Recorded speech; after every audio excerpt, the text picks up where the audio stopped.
श्रीमद् भागवत महापुराण।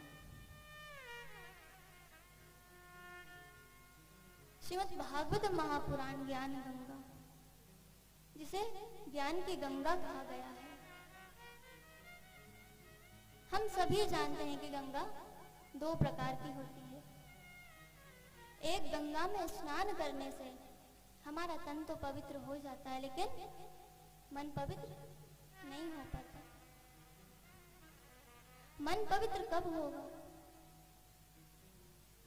जब हम श्रीमद् भागवत गंगा में गोते लगाएंगे, डुबकी लगाएंगे। उससे हमारा जो हृदय, इस हृदय में जो मलिनता है, जो ना चाहते हुए भी अनजाने में हमसे पाप हो जाते हैं। क्या कोई जानबूझकर पाप करता है क्या?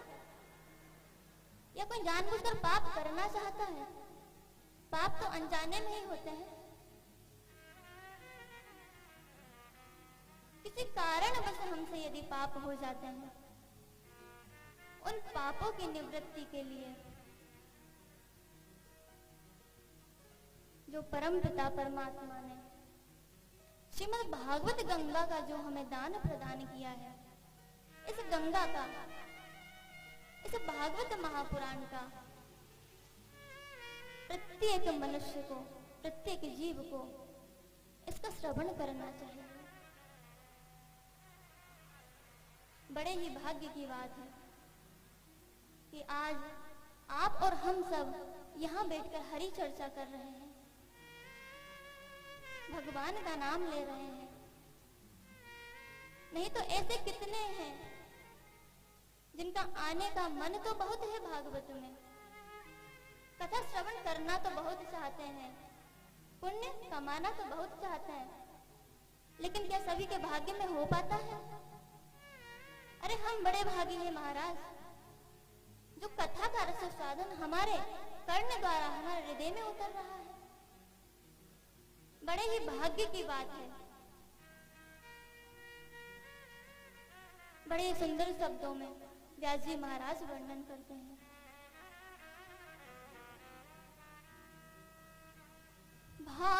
भाग्योदयेन बहु जन्म समर्जितेन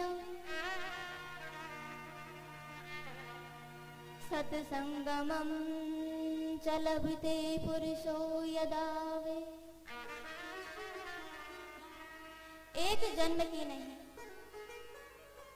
अनंत जन्म जन्मांतरों के, युगों युगांतरों के जब हमारे भाग्यों का उदय होता है, तब कहीं जाकर श्रीमद् भागवत कथा में रुचि हो पाती है। तब कहीं जाकर श्रीमद् भागवत कथा श्रवण करने का हमें अवसर प्राप्त होता है। और जब ऐसे अवसर मिलने के बाद में भी यदि हम लोग हमारे घर में ही बैठे रहें, भागवत श्रवण करने का हमारे पास समय है,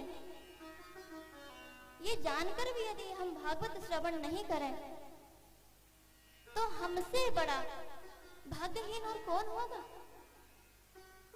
हम सभी बड़े भाग्यशाली हैं जो इस पांडाल में बैठकर हरि की चर्चा कर रहे हैं, हरि के गुणगानों का गायन कर रहे हैं, उनका नाम ले रहे हैं। बड़े ही भाग्य की बात है। और यदि ये भाग्य का अवसर मिलने के बाद भी इस भाग्य का, इस पुण्य का, इस अवसर का कोई लाभ नहीं उठाए, तो उसे तो फिर भगवान भी आकर बचा नहीं सकते।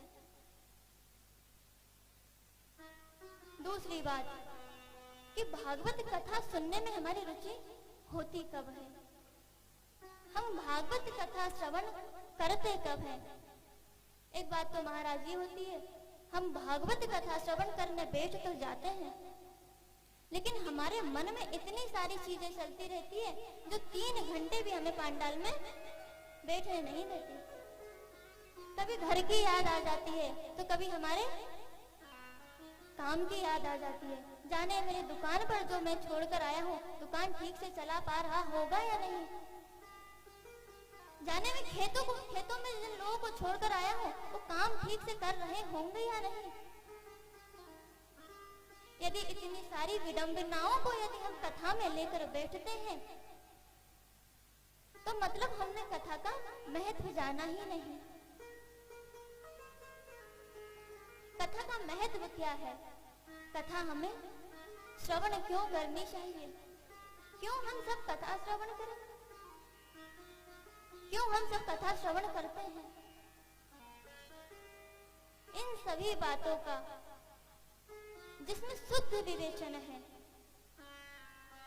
वही श्रीमद् भागवत कथा है, वही श्रीमद् भागवत कथा का महात्मा है।